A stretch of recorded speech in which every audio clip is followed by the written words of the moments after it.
Hey everyone, and welcome to another episode of the Naked Diner podcast. I am Jack Materko. With me, as always, is my co-host, Mr. Andy Hall. And this week, our guest is the star of Transylvania Television, Mr. Furry J. Ackermonster. How are you, sir? Hey everybody.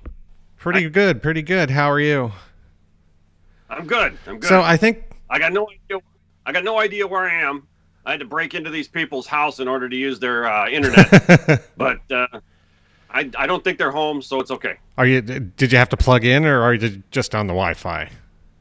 Just on the Wi-Fi. Just on the Wi-Fi. Yeah. Well, did you really need to break in then? That's the fun part. That's the challenge. So I'm going to assume that you're not in Transylvania. Not right now. I'm visiting family in Monstersotta. You betcha. Do you have a lot of family there? Yeah, a little bit. Mom and Dad moved from Tibet over.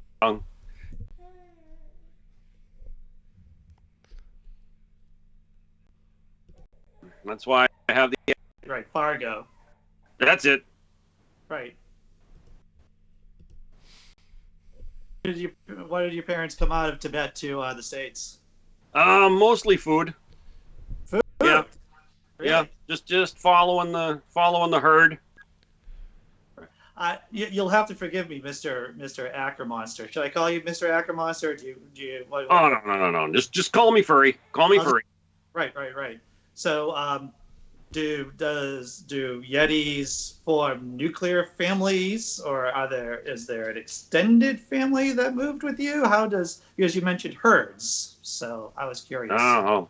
Yeah. Well, I got an uncle that lives here, and let's see, his two kids. He and his wife separated many years ago. But she was a werewolf, so it doesn't really matter. Yeah. So yeah, there's families here.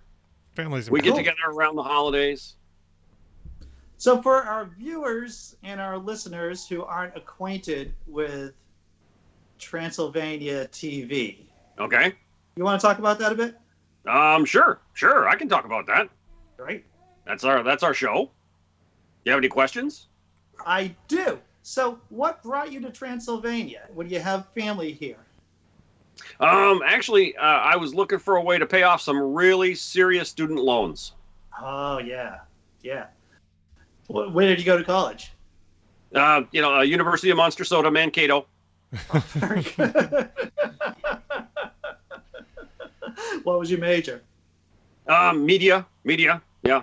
That's why they hired me in Transylvania. I came in as the board operator. And, I was bored enough, and so they hired me. Sure. And how long have you been working over in Transylvania? Boy, it's been over a decade now. Yeah. Hey, I should get a raise. What? Those cheap bastards. Oh well. You haven't gotten a raise for 10 years? No. So if you don't mind how me does it feel being like? Because one of the things, I think it's high time we just address the elephant in the room, and I really need to ask you what the Yeti population thought of Stormy Daniels characterizing Trump's pubes as Yeti pubes. Oh, hey, yeah. Well, we try not to really ally ourselves politically with just about any view. We're trying to fly under the radar, as it were. But yep, those jerks from that TV show keep trying to hunt us down. Yeah. I noticed that you're orange. I am. I always imagine Yetis, and I don't want to use a slur if this is a slur, but abominable snowmen. Is that? No, that's legit. That's legit. Okay, so you never met my uncle. Boy, he's abominable. Is he abominable? Yeah. You come from a long line of abominables? Yeah. Actually, what's really insulting is that Rudolph the Red-Nosed Reindeer cartoon. Yeah, That is nothing like being a snowman at all. What about Nothing. the snow monster in the Star Wars movies and the one cave scene? Oh. Yeah, well, that's a whole different species, different planet, different species, all that stuff. All right. Yeah. I always imagine Yetis to be colored the same color as snow for camouflage. Typically, yeah. I'm albino. You're albino. Yeah, that's why I'm orange. Oh, okay. Well, that makes sense. No, it doesn't. That's why it's funny. He's, of course, the second bearded redhead we've had on in 2 weeks. I hope we're not setting up a trend. You had Harry Knowles on? No, do you He's not a Yeti. He's not a Yeti? Is Trump a Yeti? Is Trump a shaved Yeti? Okay. No, he is not. He's one of those naked mole rats. Got too big. Yep. You started at Transylvania Television running the boards. Yeah. It was kind of dicey at first. It does. Yeah. I worked IT at an archaeology place for a while, and there was definitely some crossover in terms of, technology kind of lagging behind and having to do some technological innovation along the way. Oh, yeah. That is part of that process. Yeah, I don't envy you. But otherwise, the station does well. Everybody. Yeah. Once we hooked it up to the Frankenstein device, we suddenly had worldwide penetration. Well, there you go. That's something that Trump wants. Oh well. Anyway. So what is the Frankenstein device? The Frankenstein device is that machinery that Baron von Frankenstein built to bring, basically Dwayne to life. Dwayne is the Frankenstein creature. He's on the show too. If you watch, he just got tired of being called the creature when he hangs around with a bunch of creatures. So he adopted the name Dwayne. And he has a very pleasant accent. He does. Yeah, he's special. We'll just say that. I saw an episode the other day where you had a miniature creature growing out of your shoulder. Yep, he's still here. And how did that happen? It was some kind of radioactive pollution that was going on. Yeah, there's a certain amount of radiation that comes off the Frankenstein device, and if you don't take the proper medications, well, things happen. Right. Especially if they're funny. Sure. So we talked about Dwayne. You want to talk about how do you get along with your other coworkers? Let's see. There's Batfink. Batfink, he's pretty much a gearhead, typical gearhead. If he's not working at the station, he's kind of hanging out in his garage, tinkering on something. I get along with him okay. He's kind of my boss, so I gotta. Sure. Then there's Count LeShock, who, he kind of owns the castle, and he decided he was going to do the TV station to begin with. And he's a complete asshole. Yeah. Well, how is he a complete asshole? Did I say that out loud? You said that out loud, yeah. Uh-oh. Oh, I'm in for it now. But I mean, wait does a he minute. watch YouTube? Wait a minute, that's right. He never looks at the internet. There you go. It's like making fun of the Amish. It's fine. They'll never know. Yeah, there you go. I imagine there's a lot of crossover between dealing with vampires and dealing with the Amish. Just for generational. Well, not a lot in Transylvania, anyway. Not a lot of Amish in Transylvania. Not really. I think they were eaten long ago. They all got the other Sylvania. Yes. And for a penny. So there's Count Shock, or what was his name? I'm sorry. Count LeShock. LeShock. Right. It's, I didn't want to confuse kind him of a Frenchy thing. I don't know. He's got a British accent, but he's got a French name. I don't understand what that means. Right. And there is a devil there too? My personal demon, Von Bucket. Yeah. I own him now. Well, I own his soul. Yeah. He he came along. I made a wish. I said I would sell my soul for a decent cup of coffee. And he came along, offered me the deal, and then he didn't pay up.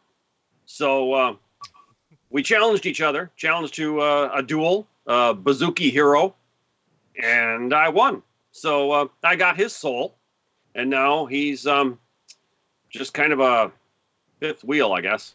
Sure. I So don't really get anything from him. how do you play Bazooki?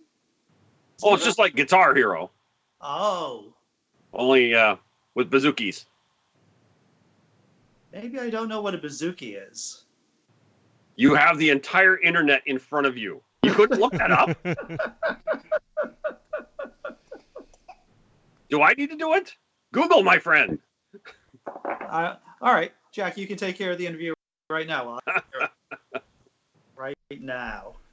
So I'm a bit confused at where your fourth wall is, because you're working for Transylvania Television, but there's also is the TV show that we're watching a reality show about your life, or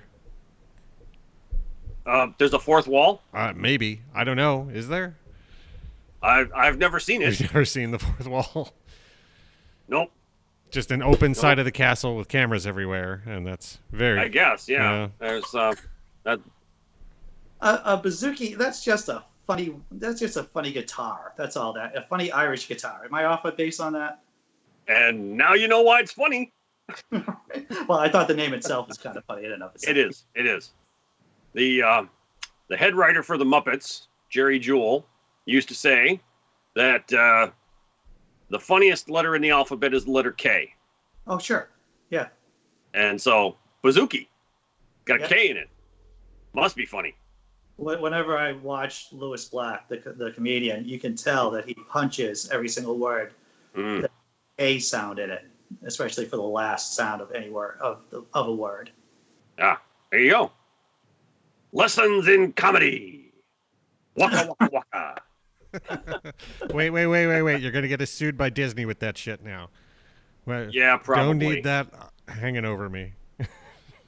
Yes.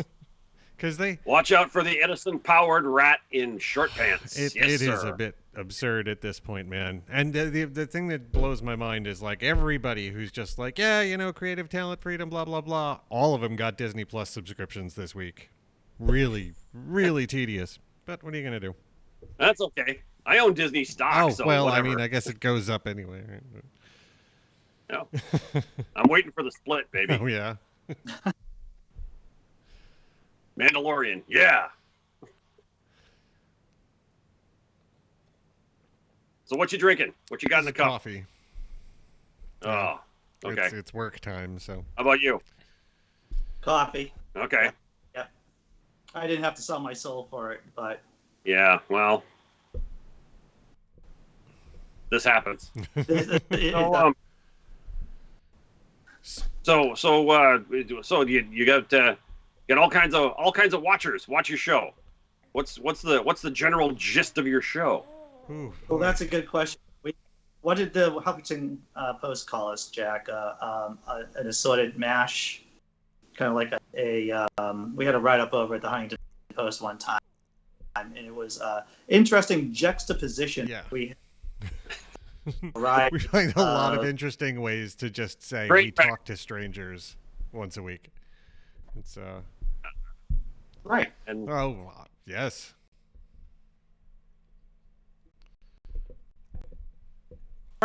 He does CNN's United Shades of America. We had Professor Alan Lichtman, who's an academic, and we had probably the candidate for the Green Party, Howie Hawkins, on a couple of weeks ago too. So and now apparently we've never had at least known of officially the first monster on, and so we feel pretty privileged about that. I'm honored to be your first monster virgin. Yes, we're all getting our monster virginity taken. At least from me. So what? Well, you're kind of cute. It's all right. Oh, that's good. We'll work it. Right. Do you find it dating difficult in Transylvania? Are there any? I mean, Are there a lot of potential dates there? Oh yeah, we got plenty of monsters that. Well, once the station started working and the signal went out all over the world, monsters just kind of started showing up. You know, it was like a beacon, and they decided to show up, and now they're just hangers on. So, plenty of fish in the sea, I guess. Oh, good for you. Have you ever tried internet dating? Internet dating? Yeah. How do you do that? It's a machine. It is. Right. Well, you have a talking computer console, don't you? Oh yeah, that's Boris. Boris used to be the main viewer screen for the Russian space program back in the early days. He's kind of bitter. We picked him up off eBay. Was it a good deal? Yeah, $5. $5. I can see why he would be bitter. Yeah. For just $5. His sense of self-worth is pretty low. Sure. So, yeah. But let's see, who else is there hanging around? Oh, Kim Hotep. Yeah. What a babe. She's our mummy princess. Oh, sure. Yeah, she's been alive for thousands of years. Yeah. She came along in the Halloween special. Right. And did she just see the show and decided that she wanted to be involved? Oh, no. See, she was actually trapped in the luggage holding area of the Denver airport. And when LeShock also got trapped, he managed to, make his escape along with most of the luggage that was still there. Because, he wanted to go through it and find out what cool stuff people had. So sure. Is there truth to the conspiracy theories about the Denver airport? I mean, LeShock was down there. You mean the lizard people? I mean, the lizard people and the giant demon horse and whatever else. The gargoyles, aliens. I've heard all of these things. Sure. Absolutely. What? Oh, I mean, yeah. The lizard people, big deal. Big deal with the lizard people. They actually wanted to have the Starbucks franchise in the Denver airport, but they weren't allowed. So they took up residence underneath. Then the demon horse. He would have spoken for himself, but he was a little hoarse. And I heard demon horse actually killed his maker. Did he? I didn't know that about him. Yes, my girlfriend is actually from Colorado, and I was at the airport just last year, and she told me a myth. It might be a myth. I don't know. It might be a legit story that while the creator was creating this huge blue horse with fiery eyes, the thing dropped on him and killed him. Okay. Well, that's new to me. Okay. See, great dish. Yeah, I'll take that back to the station. We'll fit that into the news somehow. Right. Giant demon horse. I thought she was just joking me about the giant blue demon horse until we drove by. It is a freaky demon horse. It really is. I'll tell you what, though. Is the reason that the lizard people weren't allowed to open the Starbucks because the Department of Weights and Measures had a problem with their scales? Come on. Oh my God. Yeah. You beat the joke, man. That was very good, actually. Thank you. You want to wrap the show? I mean, it can't pay any worse than this job does, so. Ba-dum-bum. Very good. Yeah, so we've been doing the show for quite a while. We did a pilot episode way back when, about 2007, and that stunk like a pilot. And then we went onto the internet, and we did a bunch of internet kind of short sketches. And after that, we had an offer from an editing house, and they said, "Do you want us to put all of your little sketchy things all together into half-hour shows?" Of course, yeah, obviously, we wanted that because that was free. That was like $70,000 worth of work for free. So we did that, and let's see. Then we did the Halloween special we did a Kickstarter, got some money to do the Halloween special. That's arguably our prettiest work. Yeah, we did some high res kind of stuff with the cameras and all that sort of thing. It's kind of beyond me, but yeah. And then just recently we did 3 more episodes, so we're good. We're out there. We're on Amazon. Right. Amazon Yeah, Prime. yeah, I saw that. That's a great place to be, really. Yeah. I mean, Well, Get it some makes us stuff there. kind of legit, you know. yeah. Right. So you said that the pilot wasn't exactly what you were hoping for. So what did you learn from making the pilot to what you're doing now? I think it was just a matter of all of us getting to know each other and really developing our personalities together. You know, we all kind of came into it thinking, oh, this is a comedy show, and we're just gonna be monsters telling jokes, but that didn't work out too great, and so we had to kind of learn to be ourselves. Sure. That was the big trick, was learning to just kind of hang out, be ourselves, interact. That's situational comedy, folks. Was it difficult to learn how to write bits or how to be yourselves within like a short bit? Yeah. It took a while. It took a long time, and eventually we worked with writers and some coaches, and eventually they kind of helped us out understand what we were doing. I still don't know what the purpose is, but we're doing it. It reminds me of that South Park episode where the elves are, I think they might be gnomes, explaining capitalism, and they're stealing underwear, and at some point there's profit being made. Stealing underwear for profit. Right. They don't really understand how stealing the underwear makes the profit, but somehow profit happens. Wow. I'm gonna have to put some thought on that one. There's plenty of underwear in the local villages. I could steal that. How do the local villagers actually deal with you guys being monsters? Oh, they don't like it at all. But we don't call them villagers; we call them lunch. And Right. so, especially LeShock, he gets sick of the local cuisine, as it were. So we got to go out. We got to find him.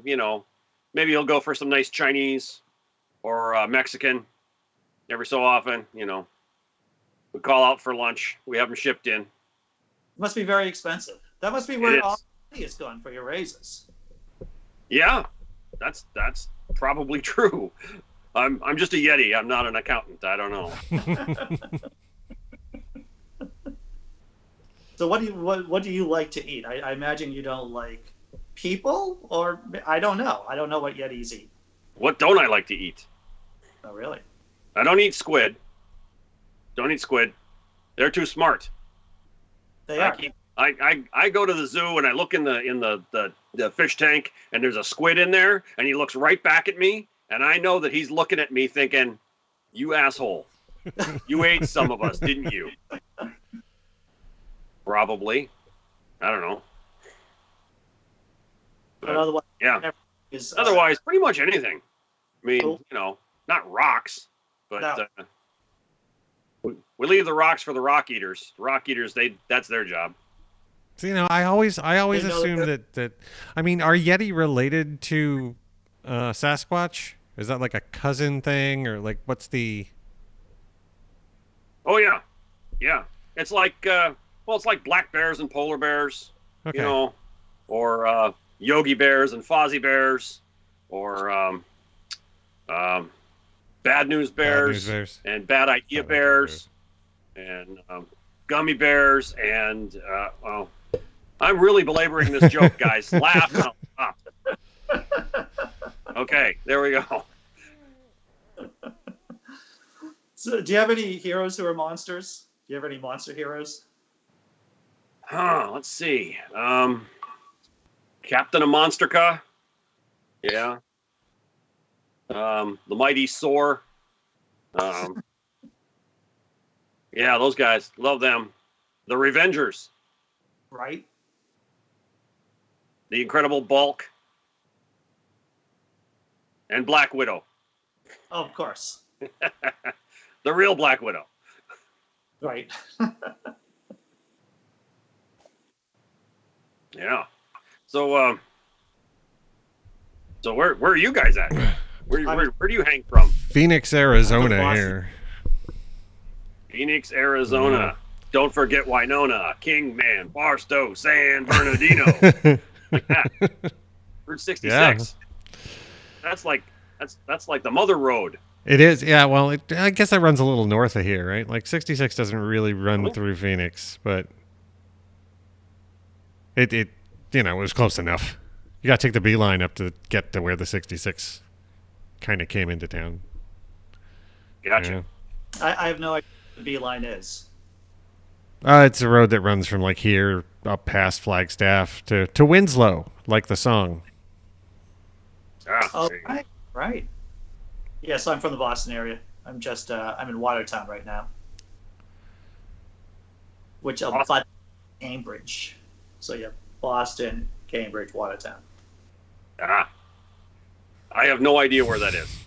Yeah, well, that's okay. Yeah, it's not. It's Watertown is an exciting place, kind of not, but Well, by the same token, if I said I hail from Croist, it's a little village south of Transylvania, Carpathians.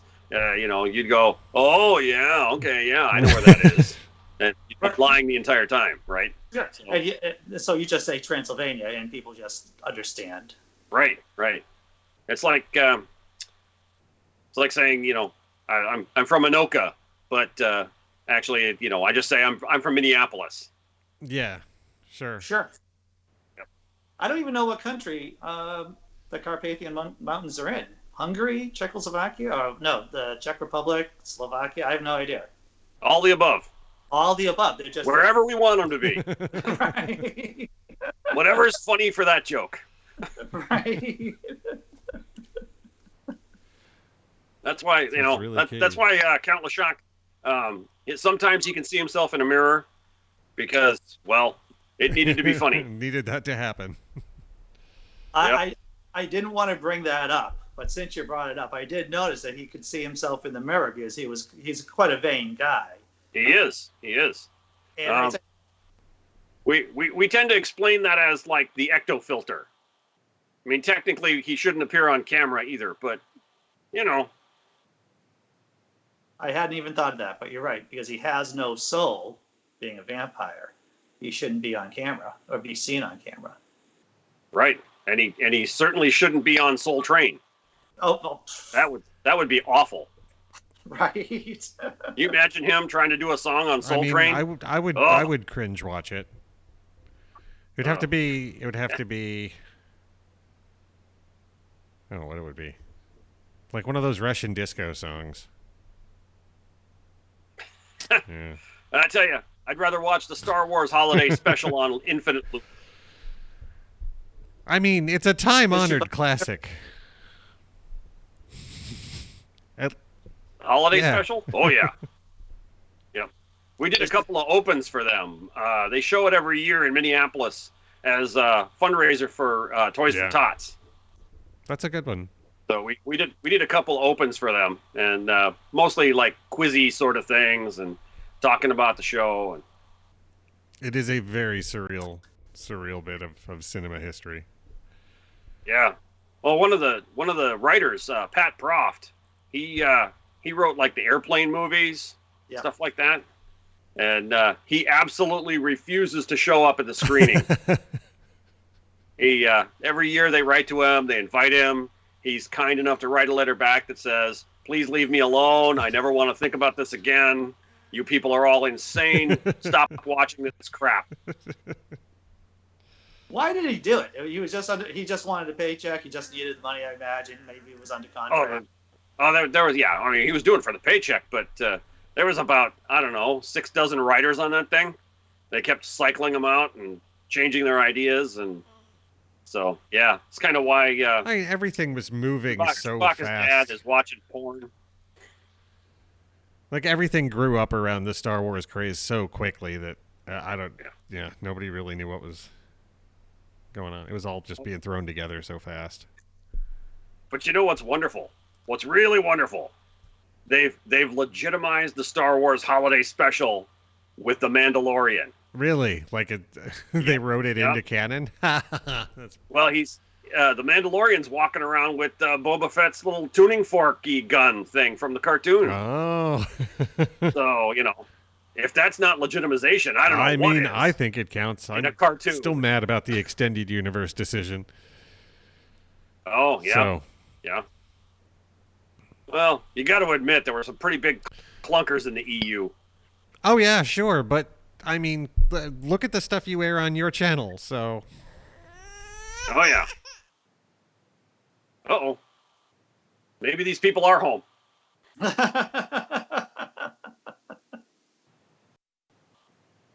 So what's your favorite Star Wars movie, Mr. Furry? My favorite Star Wars movie? Yeah. There's really only one, Well, within the ensemble. A New Hope is it, baby. A New Hope, huh? Yep. I know a lot of people say Empire Strikes Back, but you know what? Star Wars, the first movie, Snipe Pop. First time I ever drank Dr. Pepper. It was awesome. And it was a coming of age story. And, as a young Yeti at the time, it really spoke to me. I imagine that Chewbacca is fairly strong influence. You bet. Uh-huh. Gargle, gargle, gargle. Yeah, I don't speak Wookiee, but I'm not sure who does. Totally it's weird, right? Like, it's weird that Han can understand what he says, even though it's like they're just both understand each other's languages, but there's no reason why they should. Well, it's kind of like Luke understands R2. Yeah, same kind of thing. Yeah. No, you just let it happen. I apologize for the crying. I have a baby on my lap. Oh, okay. Because you gonna eat you gonna eat that later, or? I might just take it to go. We'll see. Oh, okay. Did you ever want to be a Yeti Jedi? A Yeti Jedi. Yeah, that'd be kind of cool. Though, can I do it without the robes? I'm a little hairy. I'm already warm. I think you could be. Yeah, I mean, do you find it difficult to be naked walking around at times in public? No, not really. It's all natural, man. There could be an advantage, though. Like, if you join the Sith, then walking around with those robes on, you could generate a good static charge. Oh, hey, that's an idea. I'd have to make them out of velour. That'd be awesome. Oh, and then I could use like my lightsaber as like one of those air pumps, and then I could like blow up balloons and rub them in my hair, and then static other Jedi. That would be awesome. Oh, I'm gonna have to write a video game. Jedi clown. Jedi clown. Could happen. There's a good market for it. We'll get the Juggalos in on it. They'll be all over that. Yeah. Put a game on Kickstarter. You'll be overfunded in 2 minutes. What is it? Clowns and Star Wars. It's perfect. Yeah. Scary. Could happen. What about you? You said that you did a Kickstarter campaign. Yes. How long did you give it? What worked for you? What made that work, do you think? Besides I imagine. The thing about Kickstarter is that it's not like free money. You really got to work for it.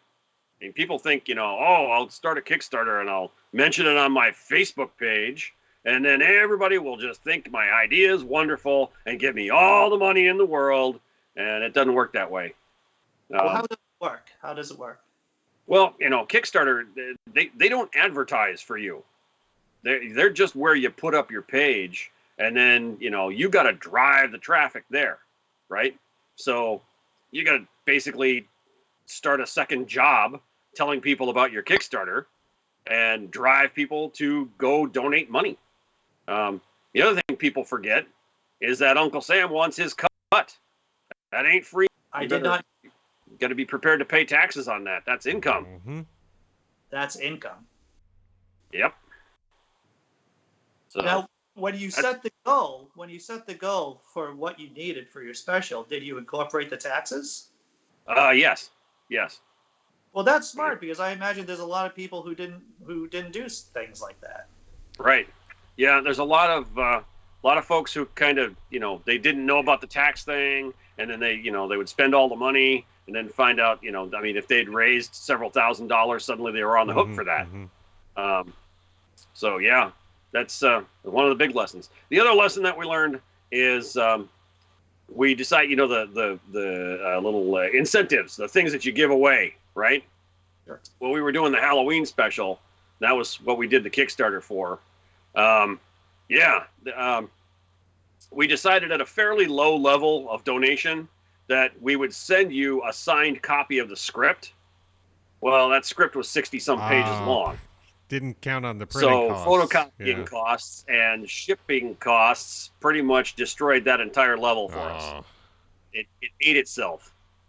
So, yeah.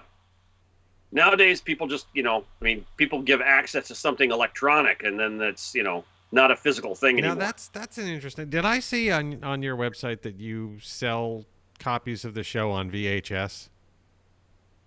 No, we do not. Okay. we do DVDs. But, one of our DVDs is entitled The VHS of Death. Okay. That must be what did it. Well, yep. I see where my confusion was there. However, I do know some very, very hardcore VHS collectors who probably would consider it. Mm-hmm. Yeah. Yeah, I happen to have the Star Wars Holiday Special on VHS. I know plenty of people who have had at least a bootleg on VHS of that, yeah. Yep.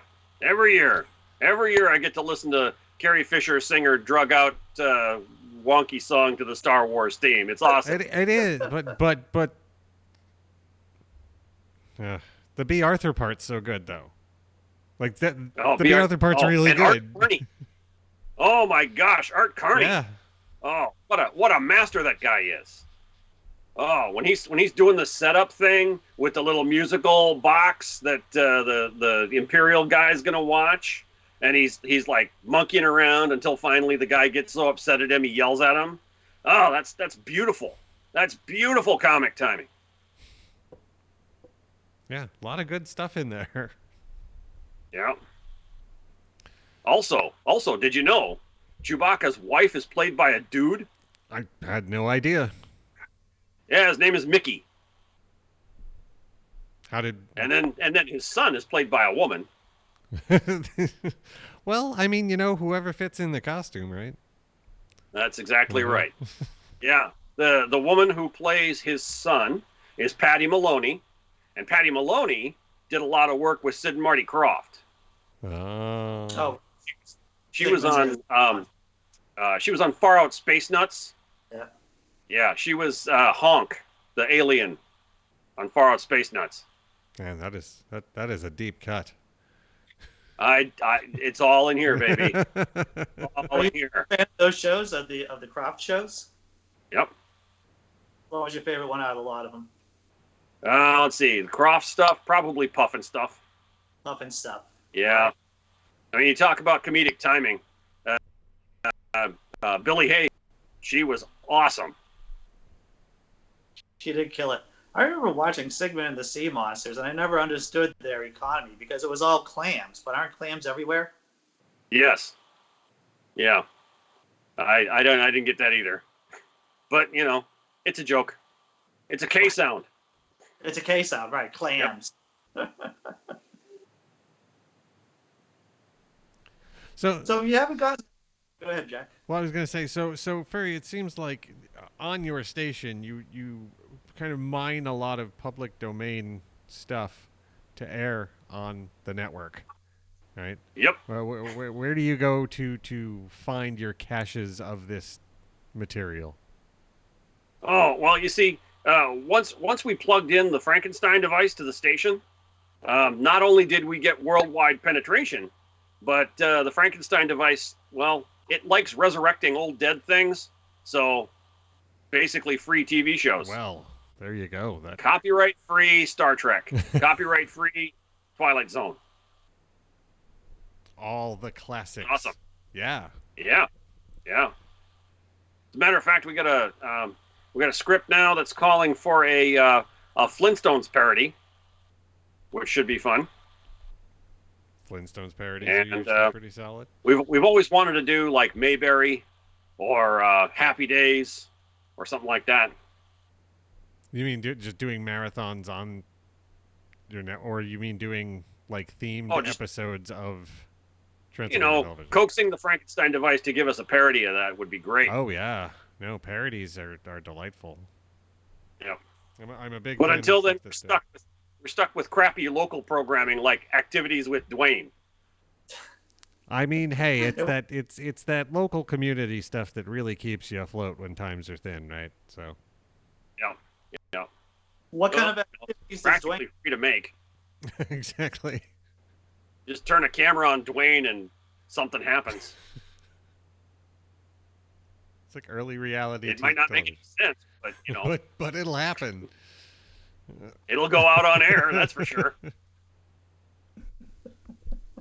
Have you ever had a show that you say to yourself, "I don't even know why or how we got to this" on your shoulders after you watch it, like a couple of years after you've done it? Yeah, those episodes with Activities with Dwayne, basically. Yeah, you got to kind of be in an altered state of mind to really catch up with him, Does that help writing the episodes? I don't do that. I eat eucalyptus leaves like a koala sometimes, but other than that, no. See, I tend to stay away from that. I got too many other busy things to do. What do you do when you're not working at the station? Well, I like to hang out at the bar, Freaky Tiki. They got a great game room there. Lots of old vintage games. Oh, are you vintage games like is it a video game bar or is it like a tabletop kind of place? Yeah. Well, they're a bowling alley and a tiki bar, but they got a game room. Sure. I discovered they had Space Paranoids there, so I plugged a quarter into that. That was fun. It was a very Tron-like experience. Yes, it was. But yeah, no, we go to the bar, we bowl. It's you got most of the stuff that we do. We got to do, when it's dark out. Almost everybody else on the crew is allergic to sunlight, so. Suppose that does make shooting schedules difficult. It does. Lots of electrical bills.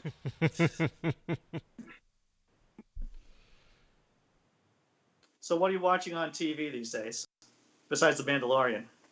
Let's see. Just picked up Good Omens. Good Omens, that's fun. Good. I just saw the first episode. That's moving a lot faster than I thought it would. I mean, they just really jumped to it. Let's see. My classic go-to is Deadwood. Yeah. Love that show. Let's see. I just saw the first episode of this season of Rick and Morty. Oh, really? How'd that go? It was exactly what I thought it would be. Yeah. Funny? Funny, disturbing. So, we all laughed at the inappropriate times. So Awesome. Yeah. I'm trying to get my girlfriend into Rick and Morty, but she doesn't seem to be biting at it. Yeah. Boy, I wish Dan Harmon would call us up and write some material for us. Awesome. I mean, it seems like something you could at least ask, right? I mean, he's got that show that he does live every week, and I didn't know that. Yeah, he does a podcast out of the Meltdown Comics in LA. Okay. Or no, I don't think he does it at Meltdown anymore. I think they ended up having to move. But whatever, he does his thing every week. It's interesting. Cool. I thought Meltdown closed. Did that close? I don't know. I don't remember. whether or not I could have sworn I just saw people shooting video from there like last week, but maybe it was an old clip. I don't know. Yeah, but he would be great. Yeah. I mean, you know, right in there. His comedy is right in there with us. You know. oh yeah. We like that sort of thing. How's the baby doing, Jack? Is it done yet? Is it done? No, not yet. Yeah.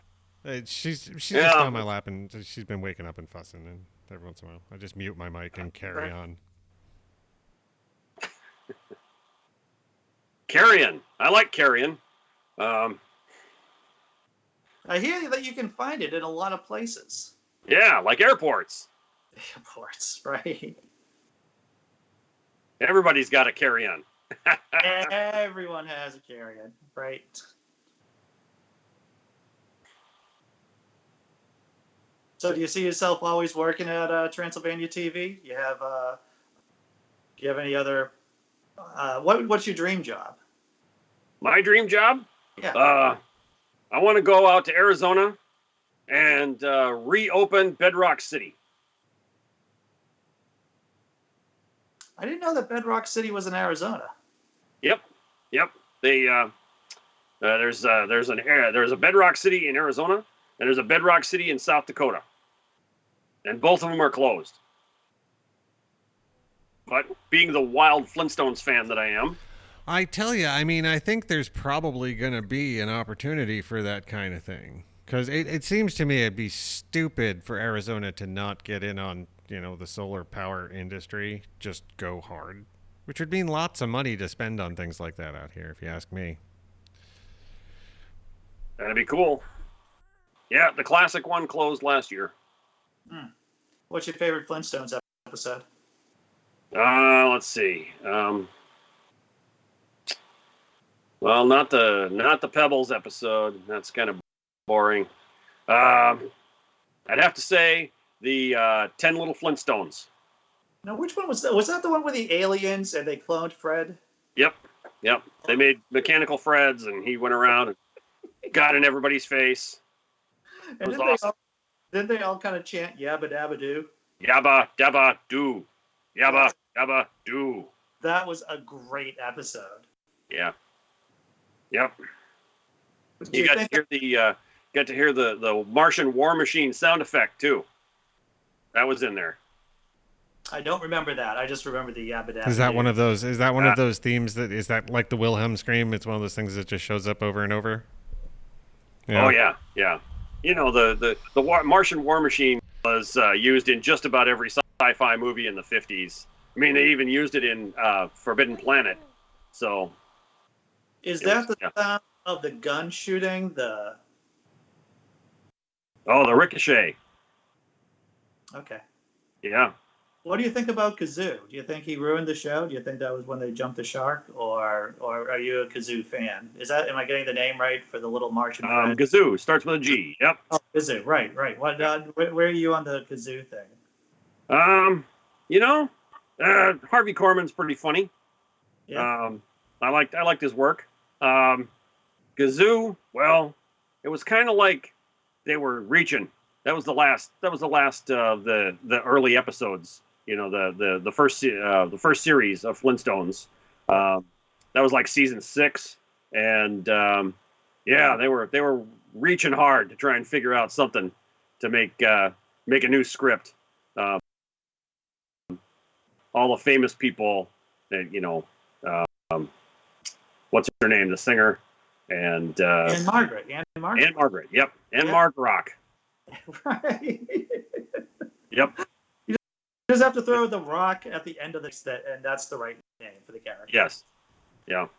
Except, sometimes they completely failed to do that. There were times when they failed to dinosaurize animals too. They'd say, "Oh, there's a mouse over there," and they'd show a picture, and it would be a mouse, but this is the Flintstones, right? So he should have like spines down his back, and he should have, like a big thick tail and look like a dinosaur, only a mouse. But sometimes they just kind of miss the boat. Yeah. Yeah, you would think that there'd be more of a prehistoric vibe to the to the mice in the Flintstone universe. Yeah. But you also got to remember too, they made that show long before we knew about, I don't know, 2/3 of the dinosaurs that we know today. True enough. So everything was Bronto something, and everything was, pterodactyl something.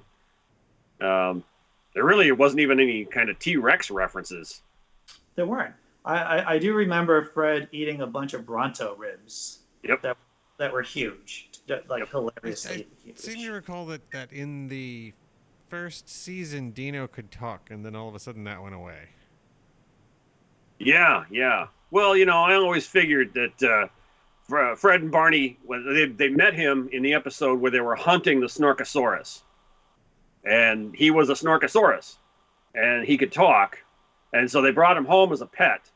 But Fred, he's a caveman. So he's kind of prone to getting annoyed at things and then beating them with a club. So I don't know. I figure he probably got annoyed at Dino talking and beat him with a club and made him brain damage. Wholesome family entertainment. Yeah. Sure. I always like the League of Water Buffaloes with the Yeah. Yep. outrageous hat. The lodge. Yep. The big lodge hats. To this day, I'm convinced that's just how all Masonic cults work. Originally they were, what was it? It wasn't the water buffaloes.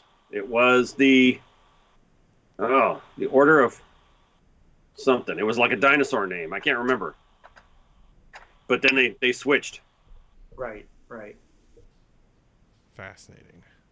Well, we are... You just got to live a reality where everything is based on modern, mid-century modern design, but made out of rocks.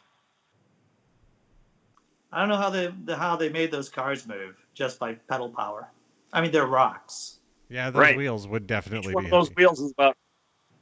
those wheels is about 2,000 pounds. So They're they not got even some calf muscles on them babies. Well, Sure. the rocks are all newer, so they're lighter, right? Like it's all new rock. Hey, that's a theory. Yeah. So it doesn't weigh as much. The atoms haven't settled yet or something. Maybe it's volcanic. I like that. Oh, yeah. Like yeah. Because that's very light. It's all air pockets. Pumice. Makes Pumice. it easier to carve, too. Yeah. Well, see, we've solved that mystery. Should have called Scooby and the gang.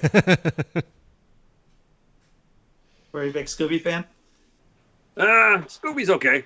Scooby's okay. There wasn't. I kind of like the. There wasn't a Scooby Flintstones crossover, was there? There was Jetson Flintstones crossover, but. There was a Scooby crossover in the comics. Ah. And they drove like a Flintstones version of the Mystery Machine. It was a big rock van thing. Kind of cool. But yeah. Classic. No, I like Scooby. I really like the Scooby Doo movies with the guest stars. They had Don Adams on there once. The Harlem Globetrotters. All of the Harlem Globetrotters ones for some reason. Harlem Globetrotters. I've seen them a million times. Yep, Mama Cass. She was on there. Didn't they have one with Batman and Robin with a house that flipped around? Seems like a pretty elaborate scheme for the villain to have a house that would literally flip. And I think it was a Batman and Robin episode. It's pretty hazy stuff. Is that any more elaborate than a guy who dresses up like a bat, has a bat cave, has a Batmobile, has a bat copter, toilet? It's all pretty elaborate, I think. Yeah. This is true. You raised a very good point. It's like I don't know. It's like a Cold War between Batman and the bad guys, right? Because every time the bad guy comes up with something weird, Batman has the bat antithesis of that, and then they fight and Batman wins. But yeah, if the villains of Gotham just got together and got him a little bit of psychotherapy, they'd all be free to go about their business. Maybe. Oh yeah. Maybe. Because, I mean, he's already, fantastically wealthy and embezzling all this money through his parents' company to pay for all this shit. That's Odds are true. he can buy a therapist to sign off on whatever. Yeah, but he doesn't want to buy a therapist. That's the thing. I mean, You he's know. probably got one on retainer just in case anyone asks if he's crazy, right? He's probably got Yeah, well, are you sure who you're... would dare ask Batman if he was crazy? Well, I mean, from a distance, over the phone. Wouldn't want him to punch me or anything. Out of range of the batarang. Out of Is that what range. Yeah. I remember the live action movie with, Batman and Robin when they were being attacked by the shark, and Batman just happened to have the bat shark repellent Yep. in his belt, and That comes as standard equipment on the bat belt, just in case. just in case of sharks. Yeah. He doesn't happen to have bat Joker repellent or bat or any of that. He just, sharks. Because sharks in Gotham. Sure, right. They're native to those waters. Yes. Well, Gotham isn't in any particular place, right? It's always kind of like vaguely New York, Chicago, like... Yeah, but up until recently, there weren't sharks in the New York region, and I don't think there's ever been a shark in. No, but it's Chicago. kind of like Springfield in The Simpsons, right? Like, you don't know what state it's in. It's just kind of this nebulous, fictitious place. Yeah, much like Metropolis. Yeah. Yeah. Or Central City, which, they kind of give you a clue there, but... Okay, so we are coming up on the end of the hour, believe it or not. Oh, thank God. All right. No, it's been a joy. No, it's been loads of fun, and I think, if anything, we've definitely demonstrated that, for people who haven't seen Transylvania TV, what kind of humor, if you like this show, if you like what's going on, you'll probably like checking that out, too, if you haven't seen it, although you should. Awesome. Like, yeah, definitely go watch it. It's loads of fun. I laugh my ass off. Funny show. Really? How do you put that back on? Usually, well... Sheetrock screw? I've found that, like, rubber cement works pretty well. As long as you don't try and light your farts, because if you are a fart lighter, then rubber cement is the wrong way to go. Exactly. It is very flammable. Yeah. You could have a burnout. So, Furry, what we like to do when we end our show is to ask the guest if there was anything that you were burning to talk about that you really just want to get off your chest that didn't come up in our conversation. Let's see. Oh, hey, you know what? What's really bugging me right now? What's that? What's really, really, really bugging me right now is this sweaty hand inside my head. It's driving me crazy. I imagine It feels like it's coming from somewhere in the nether regions, and then up through my throat, which is why I'm talking like this. I am. Is there any way for the hand not to be sweaty up there? No, not really. Baby powder? I don't know. You're the one with the baby. I am the one with the baby right here, so. But she's been good. She's been delightful. If I could do... This is the first time I've had to do this with her sitting on my lap, but it seems to have worked out pretty well. Banner job. Eventually she'll be famous. We'll see. Just wait. Just wait. She'll be bugging you to get on camera, and then she'll take over the show, and then you'll be out and she'll be in because she's pretty and popular, and then your career's done, baby. Well, I mean, I'm her parent. Then I just become her manager, right? And perfect. Yeah. Well, one last question: what does the J stand for in Furry J Ackermonster? I wish I knew. No, that's kind of like when at some point Douglas Adams was doing a Q&A, and that someone had asked him whether it was important, because in the Hitchhiker's Guide there's this bit where 42 is the answer to the question of life, the universe, and everything. And then they try to find out the question at some point in one of the later books, and they get, what do you get when you multiply 6 by 9? And so someone asked him at a convention whether it was important that 6 by 9 does equal 42 in base 13. And he said, I'm not writing jokes in base 13. We just decided that 42 was the funniest number to use. Yep, there you go. And that's why it's a J. Yeah, I understand. Well, showbiz. Indeed. So, Furry, where can people find you online? We have convenient links to the show on several platforms, including Amazon and Tubi TV and Sika.tv, and those are all available at Transylvania-TV.com. Excellent. Well, thanks again for coming on the Naked Diner Show. My pleasure. My pleasure. Yeah, this was loads of anytime fun. I can get on camera and talk about me. Yeah. I like that. Excellent. Thanks again. Yep. Thanks so much. All right.